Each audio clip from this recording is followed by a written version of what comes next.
Každý nech sa riadi teda svojim, by som nepovedal, že rozumom, lebo rozum niekedy môže byť klamlivý, ale myslím si, že to, čo cíti srdcom, tak to by malo byť to správne, a hlavne aj inštinktom. Nejak majú zvieratá nejaké inštinkty a podľa nich sa riadia, tak aj ľudia majú rozum, srdce a tiež inštinkty, takže tieto tri veci by nám mali napomáhať k rozhodovaniam a hlavne nie všetko zlé, čo sa javí na svete, vždy je zlé, ale všetko zlé na niečo dobré. To je tiež také rada, alebo motto moje, ktorým sa riadi.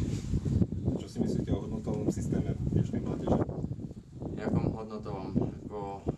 Hodnoty životné. Hodnotné, tak ja som sa tiež nad tým zamýšľal dosť nad hodnotami života, vlastne kam ľudstvo speje a čo je dobré a čo je zlé, ale jak vravím, pre niekoho môže byť najviac hodnotná rodina a pre niekoho môžu byť hodnotné iné veci, ale dôležité je sa rozhodovať dobre, čo vlastne... Či to skončilo? Došla mi baterka, ale pokračovať môžem.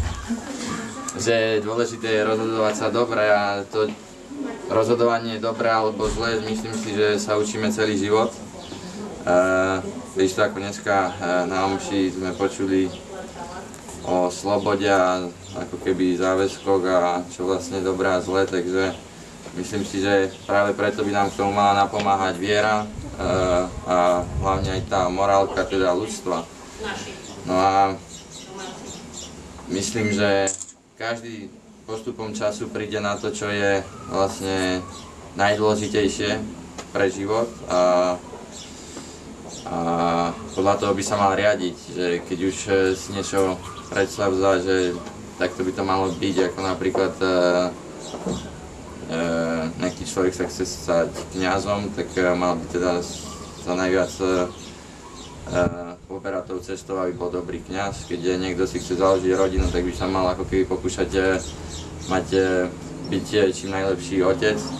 Takže ja si myslím, že každý by mal mať svoje nejaké hodnoty života. Ďakujem.